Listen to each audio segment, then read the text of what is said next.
Hey everybody, Kyle Gillette here. Welcome to another episode of the Hey Bellingham podcast.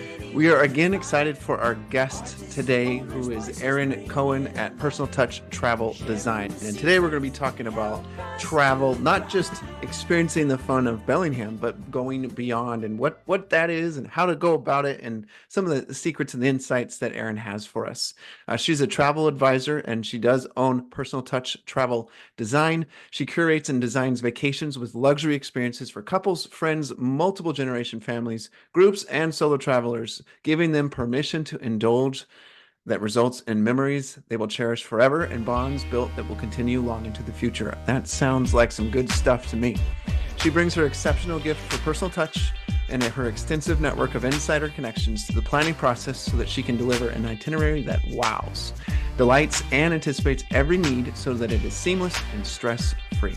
Her clients get to experience a vacation that is effortless, fun, exciting, indulgent, and perfectly catered to their needs and desires. So if I'm getting ready to go on a trip that needs that level of detail, that level of touch, I am definitely excited to talk to Erin about it. And I'm excited to have you guys learn about Erin and join me and Chung to chat with her about her business and her experiences, both with Bellingham and beyond. So please welcome with me, Erin Cohen, to the Hey Bellingham podcast.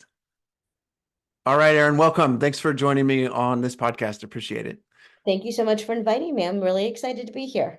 Awesome. So we kind of met slash exchanged business cards at a Ferndale Chamber event. And it was one of those just meet as many people as fast as possible as I could so that I could continue to have conversations with them. And I'm really glad I got to do that with you because now we get to learn the wisdom from a veteran travel person and agent. And that's wonderful. So tell us about what got you started? What got you started with this whole world, this fantastic world of travel? Sure, sure. Well, we moved to the Pacific Northwest to Washington State in November of 2020. Prior to coming here, I was a realtor, and I knew that when I moved here, I absolutely wasn't going to do that again for a variety of reasons. So I took about 6 months to figure out what I wanted to do, but I knew that I wanted to have my own business again because I'm a serial entrepreneur. And I needed to have a business that was going to be able to be portable so I could do it wherever we decided to live or play. One that I would be able to work with anybody I knew in the United States because I didn't know anybody here at all at that point, and we were in the pandemic, so I wasn't meeting anybody. And it had to be something that I was passionate about, and we love to travel, and so that's when Personal Touch Travel Design was born, and I started it 3 years ago. So June of 2021 is when I started. After talking to you a couple weeks ago and, inviting you to the show, I was thinking about, could I have been a travel agent? Would that have been fun for me? And I do like to travel, but not maybe, I don't know. I don't know if I have the passion for it. What do you think it is about travel that fits you versus somebody else? Like, what is it that's unique about your role and how you do that? Well, our family we've been big travelers, and we decided many years ago that instead of giving things to each other, we wanted to have experiences. So that's kind of Mm. how we raised our kids, and our kids still feel that way. And so traveling is just our thing. We love to go, we love to experience new places, experience new cultures. And I think we've done it even more since we've moved here because we're empty nesters and we've just had opportunities. And especially being in the travel business, I'm afforded different opportunities. And so it's just been so wonderful to be able to go to different countries, even within the United States, to explore new places and to learn about new people and new things. And we just love it. So do you do TikTok at all? Is TikTok something I you, don't TikTok at all. okay. I've never am on it. Oh, that's fine. Do you do YouTube though? I do YouTube on occasion. Okay, so I think I've seen this on both networks or whatever, and the guy is from England or wherever. I don't know where he's from exactly, but he's clearly not from the US because he's got that accent. Uh, And he's talking about how people from the United Kingdom talk crap about Americans because we don't travel. We're not well traveled, is what he mhm. says. And then he's like, no, you're wrong because they are well traveled. They just are well traveled in their own country and maybe beyond, but in their own country because from state to state doesn't take 45 minutes like it does in the UK. Right. And it's really interesting how in our own country, there is just hundreds and hundreds and hundreds of places that we can visit.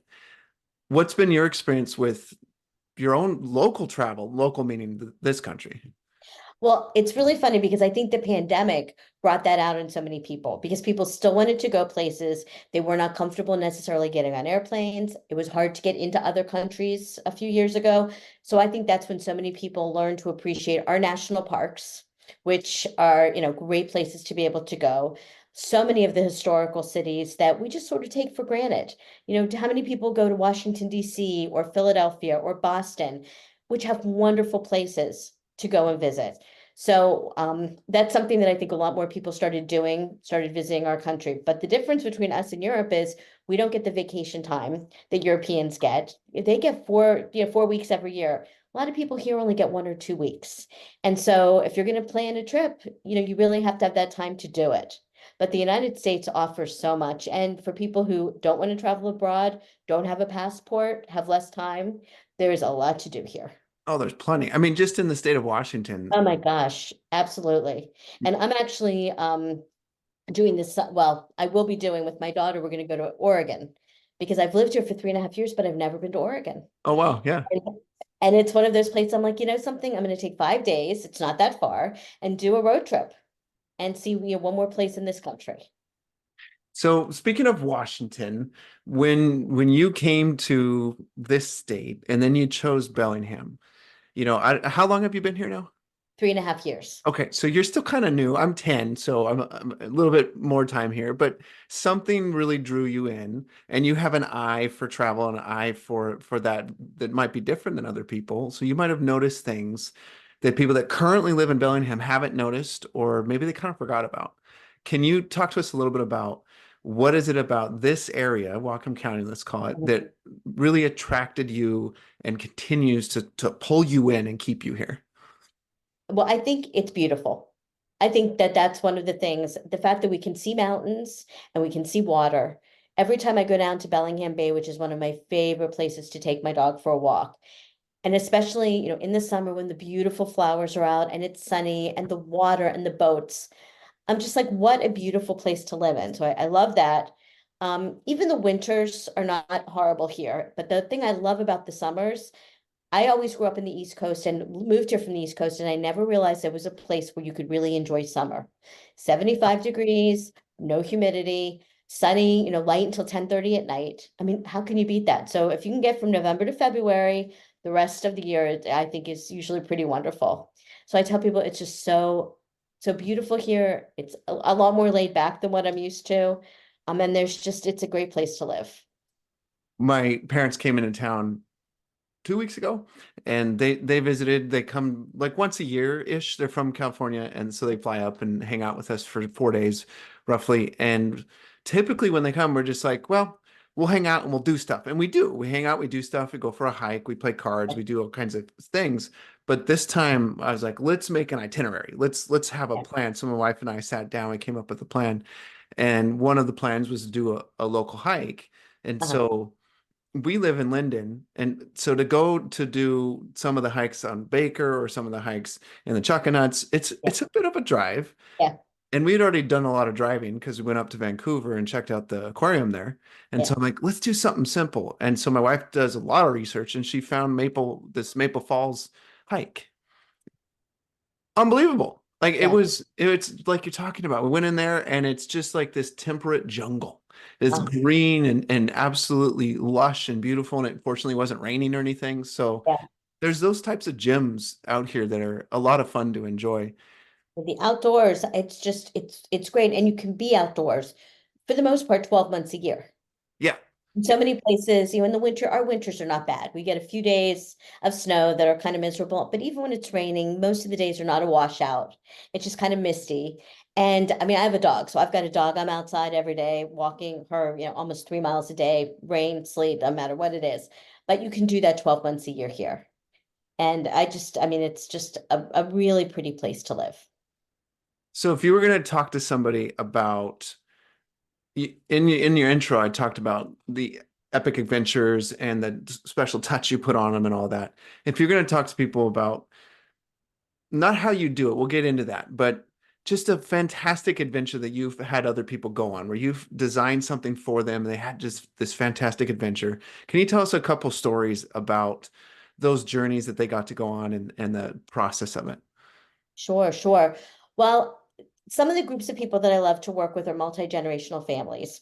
So it's either that a parent is taking their child that's in high school or maybe older, or grandparents, parents, and grandchildren, or just grandparents and grandchildren.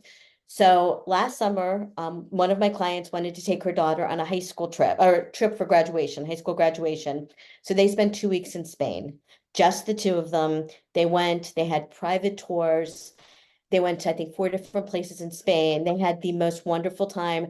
Not only did they have a wonderful time exploring Spain, but that the memories that they built together, the time that they spent, they're going to be able to discuss this for the rest of their lives. And that special bond that they got right before she left to go away to college, because she Mm. went far away to college, just absolutely wonderful. And then I had another last year, I had a grandmother that took her adult granddaughter to Turkey. And just to be able to spend that time with her adult granddaughter, going to another country, having those wonderful experiences, there's just something about that.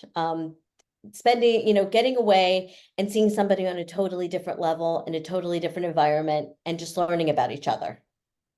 That's amazing. It really is. We took my kids to Mexico last spring break, and it wasn't one of those like go play on the beach type trips. It was much more of a service trip. Mhm. But it's one of those things where you see, like you said, you see your kids, you see my wife, you see other people from this new, just different perspective, and you get a better understanding of the your own family as a result. But I'm gonna bookmark that idea in my brain about making sure to do some sort of a trip before my daughter graduates. She's in, going into seventh grade, so we've got a little ways, but before she graduates, and then I have three daughters, and my other two daughters doing the same idea. Mhm. Because I've got this, I have a question about this for you too. I have this reminder on my to-do list that's way set in the back in the archive of my to-do list that's basically like have a rite of passage experience for my daughters. Mhm. What are your thoughts on those type of experiences and adventures for people? And is that something that you create? Yes, I think that that is just a great idea to have, because it's something that if you do it with your daughters, let's say you do it when your daughter's a senior in high school, then the other two kids are going to know about it. They're Hmm. going to be looking forward to it. And it's something I think anytime you get to spend time with your children by themselves, one-on-one, is really special. It makes your kids feel special. It gives you that extra bond, something that we've done. So I have a daughter, an adult daughter, and we really do try to do a mother-daughter trip once a year. And it's, she's an adult. She has her own life, but she doesn't live near here. And she and I both look forward to that so much, because we know that that's the time that we're going to just have with each other. Yep. And, we pretty much do it every year. That's I love that. That's a cool idea. We do that with our some college friends. Every year we meet together as college friends with our kids and whole families Mhm. for I think it's 4 days. And it's been 15 something years that we've been doing that. And it's always these wonderful memories that are created. I'm going to pivot a little bit here. And when you were sharing about road trip, I thought road trip, And I thought I want to know some of the secrets. So when it comes to the different types of travel, what are some of the secrets that will be helpful for us to know about, road tripping or cruising or traveling to another country and just dump it on us? Okay, well, that's a lot. That's a I lot. know, But I know. okay, so if you're going to do a road trip, I have clients who've done road trips in California.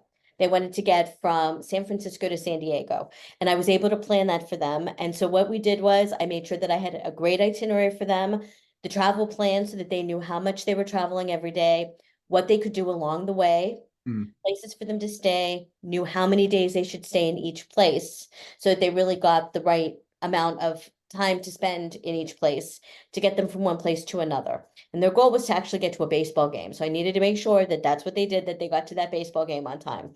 And that was fun. It was a self-drive. They flew to California, picked up a car, picked it up in one place and dropped it up somewhere else. And they had a great, great trip. It was really a bucket list trip for them. If you're doing cruising, there's all different kinds of cruises. So it's really important to know what you're looking for, but I feel like there is a cruise for everyone. Mm. And I book a lot of cruises. I book a lot of everything, but I book a lot of cruises. So there's the ocean cruises on the massive ships, which I actually love. The Mhm. ocean cruises, it's funny. I say like, I want to have a ship that has everything to do. I'm never going to climb a rock wall, but I want the option. There you go. Right. I'm not going to do it. I'm never going to ice skate, but I'd like to know I could if I wanted to. So there's the massive ships with like thousands of your closest friends. Then there's the smaller ocean ships, which are great. There's river cruises. I've done three Mm. river cruises, and they're a totally different type of cruise because they get you on the rivers, they get you into the cities a little bit more. They're very small. You're on with 200 people, very, very different. There's expedition cruising, which takes you to really great places like Antarctica, where you're taking zodiacs. You're getting off the cruise ship and you're taking zodiacs to go to Antarctica. Amazing, amazing. And then if you're going abroad, completely different animal altogether. There are so many places to go. You need to decide if you want to hit one place and really stay there the whole time, or if you want to go to a few different places while you're there. Because as you and I were talking about a few minutes ago, it's easy when if you're going to Europe, it's really easy to get to different places. Train systems are great. You can take flights. Sometimes you can take boats. So it's just when I speak to someone, I really have a conversation with them to see exactly what they're looking for, what they want to get out of their vacation. And that's kind of how we proceed to figure out what they should do. Awesome. So for the person that's hearing this and like, yeah, well, I could go to Europe, or I could get a cruise myself, or I could figure out my own road trip. There's some people that's fine, they're going to do that. But for those that are going, oh, it'd be interesting, maybe it would be nice to have someone help with that. What would you want to say to them to help them realize the value of having someone like yourself guide their trip or help them along the way? Sure. Well, a few things. First of all, people need an advocate when they're traveling. So there are situations where you may need somebody to help you that can help you plan things, but not only that, but they can help you if you get into any situations. So that's number one. Number two, I have a variety, a ton of travel partners that I work with. So I have travel partners that I work with in the cruise industry. I have travel partners that I work with in different countries. And these people are the ones that help me get everything put together. I'm able to plan things that you're not necessarily able to plan on your own. I also, the other thing is that I'm able to sometimes get extra amenities that somebody can't get on their own. It could be a hotel amenity, which Mm. could be that they get a free breakfast, they can get an upgrade, early check-in, late check-out, things that somebody can't normally get. On cruises, I'm frequently able to get things like extra onboard credit, extra specialty dining on certain cruise ships. They have specialty dining, I can get them specialty dining. I can get them into events that they couldn't get into, private tours. So for example, last year I had a client, multi-generational family. They were going to London and Paris, and the husband said to me, my daughter and wife want to have a perfume making class. I'm like, okay. I contacted my contact in Paris, and she was able to get them a perfume making class. And that was like the highlight of their trip, because how often are you going to get to do that? Right? That's something so off the cuff, but she was like, of course I can do that for you. So I can really do different things that people can't do. And another thing I do, I'm sort of a project manager, and I put all the puzzle pieces together for you. So I make sure that from, if you're flying somewhere, you've got your flights. When you get to your airport, you're going to have somebody picking you up at the airport. They're going to have that sign with your name on it. They're going to take you directly to your hotel. You're going to, if you want, you're going to have tours that can be private tours or group tours. You're going to be taken care of, restaurant recommendations, anything that you need there. Then, transfers, if you're taking trains to places, you'll have your trains, you'll have private transfers back to places if you need flights while you're in countries. I take care of everything for you just to make sure that you just don't have to think about it and you can just enjoy your trip. That sounds very nice.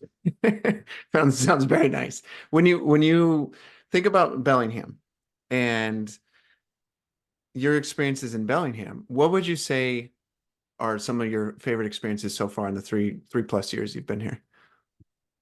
I think that it is visiting the different areas. So I love going, to like Chuckanut, all around that area. I love, we went up to Mount Baker. No, I'm not a skier, so I did go to Mount Baker in the summer because I didn't, but getting up to Mount Baker, seeing that, I just, because Bellingham has so much to offer.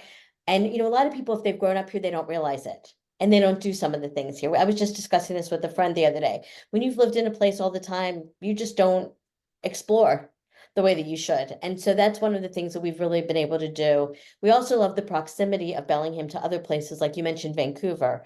We love to, cross the border and go into Vancouver, go into British Columbia.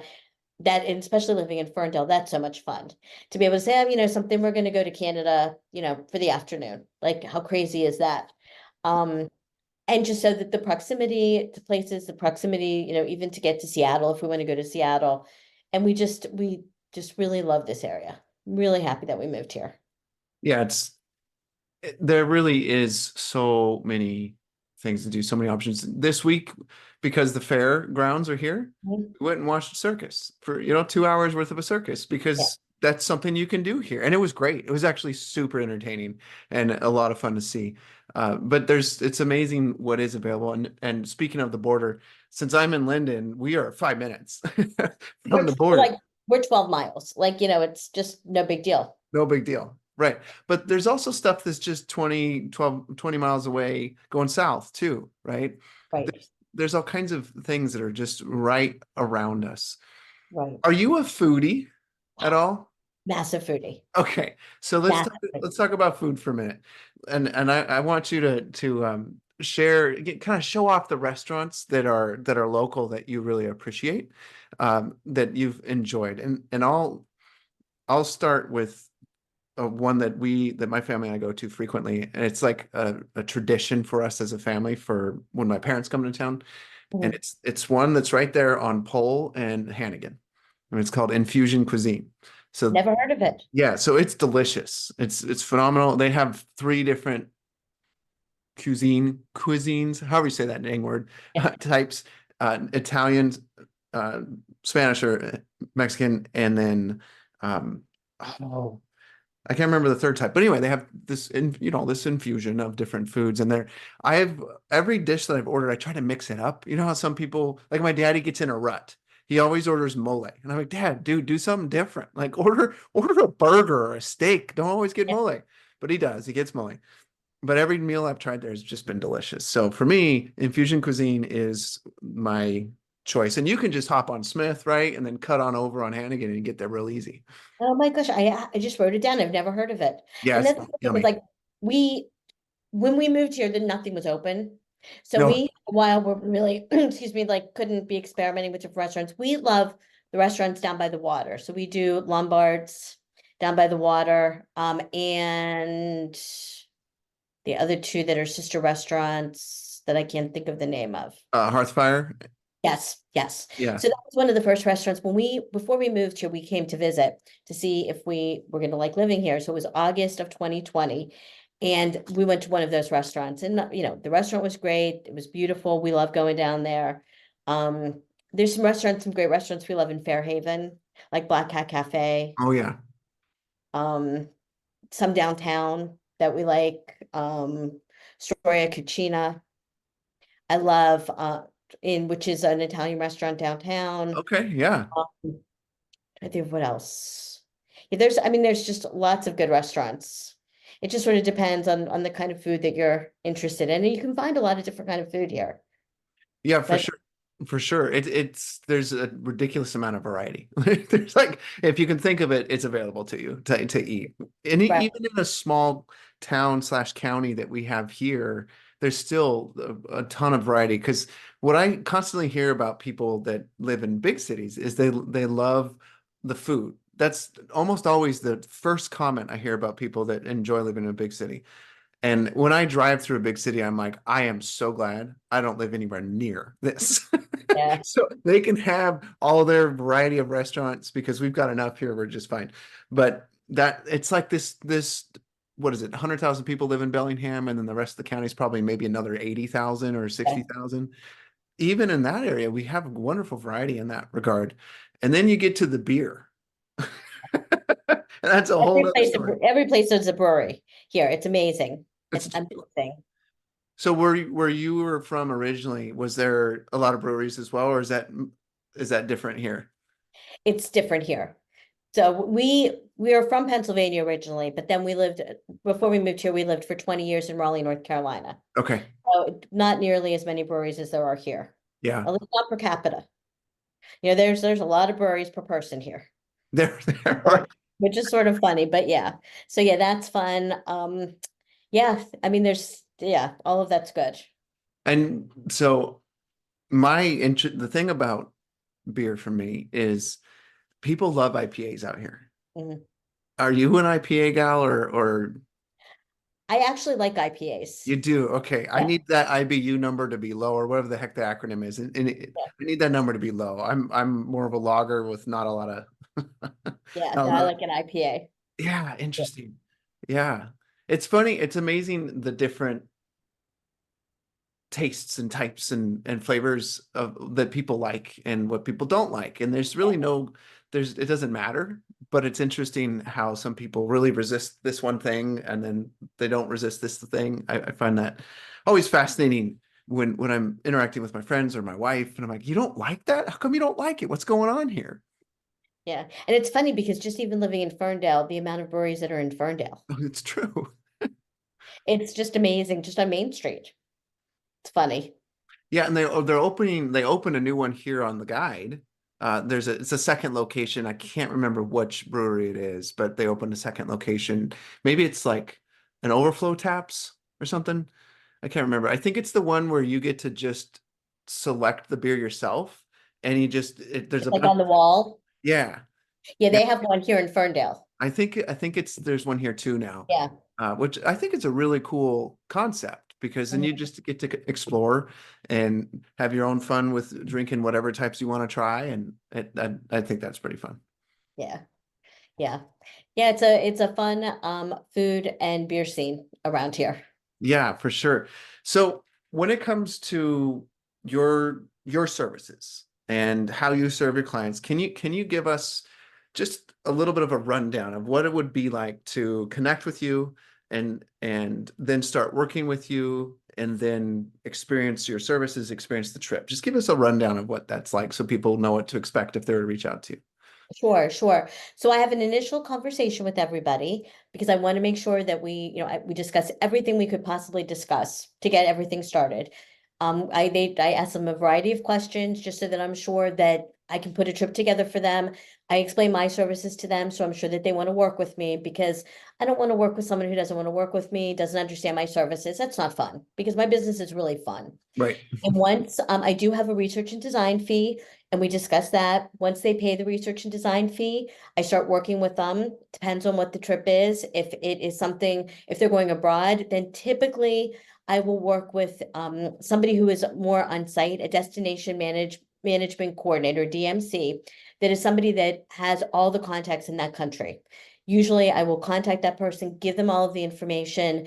Within a week or so, they come back with an itinerary for me. I present it back to my client, and I tell my clients that we work that itinerary until it's perfect. It's Mm, their vacation, not mine. And if they look at that itinerary and they're like, don't love that hotel, don't love that tour, you need to be honest with me because I will work this until this is an itinerary you are thrilled with. So we go back and forth until we get that taken care of. Once they love it, and we're ready to make deposit, we go and make the deposit. And throughout this whole time, I'm working with them on plane reservations, anything else that we need to add into there.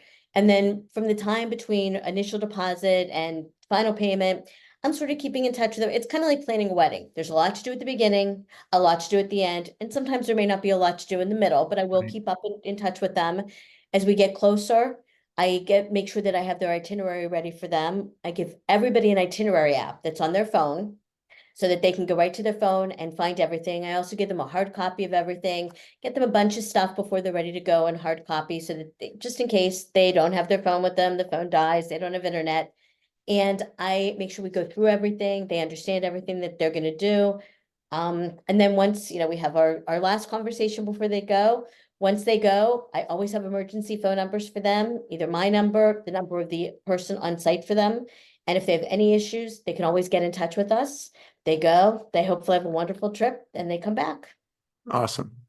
Seems there's a lot going on there, but at the same time, it seems pretty straightforward and simple. Like, It is. I mean, there is a lot going on. I kind of streamlined it, but and sometimes it takes, months to get the itinerary together. Hopefully not. But on occasion it can take a while to make sure that we have all the pieces put together.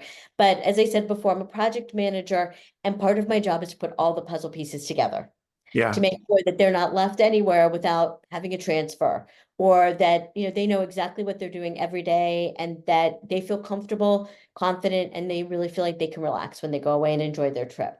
awesome. So one more logistics question for you. For a trip that's, kind of a medium complicated, let's say, right? Not a real simple trip or not super complicated trip, but a medium complicated. How much lead time do you need to make sure that you can serve them as best as possible? So someone doesn't dump something on you and it's like, I can't do this in time. Right. Well, I'm going to say as much time as possible. Sure. However, it depends. So if somebody's planning a cruise, cruises normally open up a year to a year and a half in advance. And usually if you're planning a cruise, it will be less expensive the farther out you book it. Mm-hmm. Just the way it is. They want people to book it. So we have something called wave season. And wave season is typically from like January to March. And that's when the cruise lines a lot of times will give really good deals because they want everything booked for the year. Mm, So if you can, and I do a lot of cruise work in January. If you can book that cruise in January for the rest of the year, or even for the year after, you're probably going to get better rates. mm, In addition to that, you're going to get your choice of the cruise and your choice of the cabin because there'll be more availability. If somebody's looking to go, let's say to Europe, it depends on the time of year they're planning to go. The way things have been post-pandemic, a lot of times things are really getting booked, like Italy. Everybody wants to go to Italy. So there are some companies that will stop booking Italy a couple of months out because they can't, there's no availability. mm. So the further out you can book something, the better. Typically your prices are better and your availability is better. So make that commitment, put it on your dang calendar Right. and just Right. Right. make the You know, I commitment. can, I can do last minute things. Just even today, I've had two people that have gotten in touch with me today. One that wants to travel within the next 5 weeks, Hmm. and one that wants to travel within the next 3 months. We will make it happen. I actually just did book somebody this spring who contacted me, and he wanted to go somewhere literally a week and a half later, and a week and a half later he was there. It was Knocked it out. amazing. It shocked me. It shocked me, but something, he was ready to make a quick decision. He knew where he wanted to go. His passport was ready to go. He knew where he wanted to go, and I found the perfect trip for him. He had the greatest time ever, and he got it done. Awesome. So where should people go to connect with you? And then do you have any sort of special offer you'd like to give to our audience? Sure. So the best way to reach me is you can go to my website, which is personaltouchtraveldesign.com. On there, you can go and you can see there's like a contact me button. It's a place where you can make an appointment with me to have a consultation. And I am offering your listeners 50% off of my research and design fee through the end of the year. So if they tell me that they listen to your podcast and that's how they found me, I will be happy to do that. Awesome. That's fantastic. Well, thank you so much, Erin. I appreciate the time to connect with you and learn about your business and learn about your travel experiences and what it's like to have a good travel experience. So after listening to this episode, please make sure to reach out to Erin and learn more about what she's up to and how she can help you have a vacation of your lifetime, have a fantastic stress-free time in the process. So thank you to our listeners for listening to another episode of the Hey Bellingham podcast. Please do like, subscribe, comment, and make this show known. Get the word spread. Thanks again. Thank you.